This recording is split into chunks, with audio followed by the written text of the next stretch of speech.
आनंद शांडिल्य के YouTube channel पर सभी दर्शकों का हार्दिक स्वागत करते हैं, हार्दिक अभिनंदन करते हैं। भक्तों, आज बताएंगे गोवर्धन पूजा अन्नकूट। इस दिन कैसे गोवर्धन महाराज जी को प्रसन्न करें और किस प्रकार से इसका आह्वान करें और किस प्रकार से विसर्जन करें, इस प्रकार से आज आपको गोवर्धन पूजा अन्नकूट के बारे में बताएंगे। भक्तों, दीपावली के दूसरे दिन सुबह अन्नकूट की रसोई बनाएं और सब तरह की रसोई मिठाई का भोग भगवान को लगाएं और विप्रजनों को भोजन भी करवा सकते हैं और अन्नकूट का प्रसाद सबको बांटकर खुद भी प्रसाद के रूप में ले लेना चाहिए। सुबह स्नान आदि से निवृत्त होकर गोवर्धन की पूजा करें। गोवर्धन गोबर से बनाएं और भक्तों हो सके तो गौ का ही गोमय लें, गोबर लें।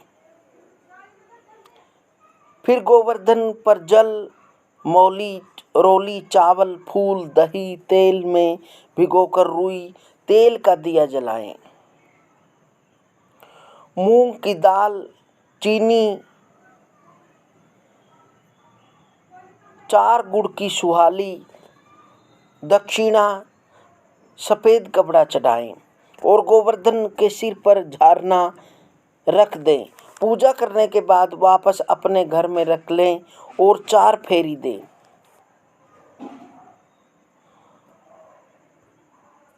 और जो गोवर्धन पर जो भी पूजा की सामग्री, भोग आदि जो चढ़ता है, वह या तो आप किसी विपर से दे सकते हैं या फिर गौशाला में दे सकते हैं।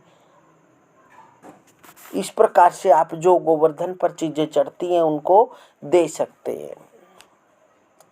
फिर गोवर्धन की कथा भी कहें।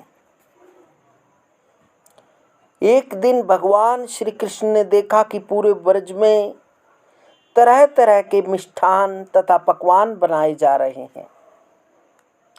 पूछने पर ज्ञात हुआ कि यह सब बरकासुर संहार मेघ देवता देवराज इंद्र की पूजा के लिए तैयार हो रहा है। इंद्र की प्रसन्नता से ही वर्षा होगी, गायों को चारा मिलेगा तथा जीवों को उपार्जन की समस्या हल होगी। यह सुनकर भगवान श्री कृष्ण ने इंद्र की निंदा करते हुए कहा, उस देवता की पूजा करनी चाहिए जो प्रत्यक्ष आकर पूजन सामग्री स्वीकार करे। गोपों ने यह वचन सुनकर कहा, कोटि कोटि देवताओं के राजा की इस तरह से आपको निंदा नहीं करनी चाहिए। श्री कृष्ण ने कहा, इंद्र में क्या शक्ति है जो पानी बरसाकर हमारी सहायता करेगा। उससे तो शक्तिशाली तथा सुंदर यह गोवर्धन पर्वत है जो वर्षा का मूल कारण है। इसकी हम पूजा करनी चाहिए और प्रारंभ से ही इसकी पूजा आप करेंगे तो तभी आप पर इंद्र देवता या आपके वर्षा होगी। भगवान श्री कृष्ण के वाग जाल में फंसकर सभी व्रजवासियों ने चारों ओर धूम मचा दी। तत्पश्चात नंद जी ने ग्वाल गोपांगनाओं सहित एक सभा में श्री कृष्ण से पूछा, इंद्र की पूजा तो दुर्भिक्ष उत्पीड़न समाप्त होगा, चौमासे के सुंदर दिन आएंगे, मगर गोवर्धन पूजा से क्या लाभ होगा। उत्तर में श्री कृष्ण ने गोवर्धन की भूरी भूरी प्रशंसा की तथा उसे गोप गोपियों की आजीविका का एक महत्व सारा सिद्ध किया।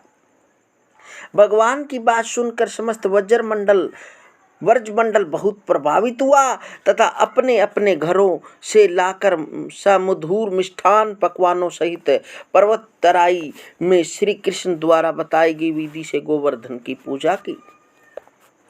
भगवान की कृपा से ब्रजवासियों द्वारा अर्पित समस्त पूजन सामग्री को गिरिराज ने स्वीकार करते हुए खूब आशीर्वाद दिया। सभी जन अपना पूजन सफल समझकर प्रसन्न हो रहे थे। तभी नारद इंद्र महोत्सव देखने की इच्छा से वर्ज आ गए। पूछने से नागरिकों ने बताया, श्री कृष्ण की आज्ञा से इस वर्ष इंद्र महोत्सव समाप्त कर दिया गया है। उसके स्थान पर गोवर्धन पूजा की जा रही है।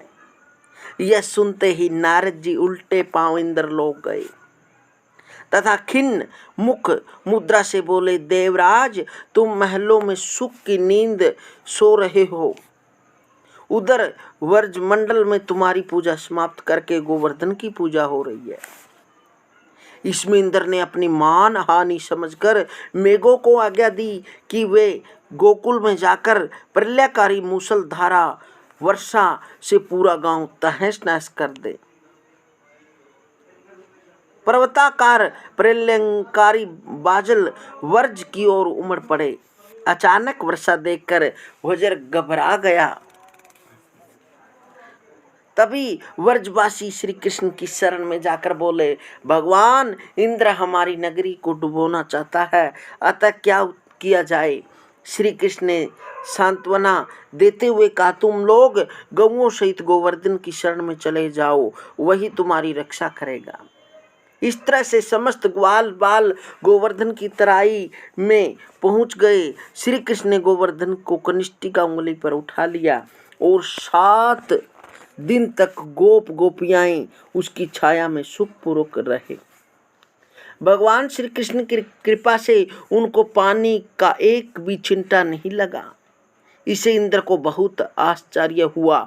तब भगवान की महिमा को समझकर अपना गर्व जानकर वह स्वयं व्रज में गया और भगवान श्री कृष्ण के चरणों में गिरकर अपनी मूर्खता पर बहुत पश्चाताप किया।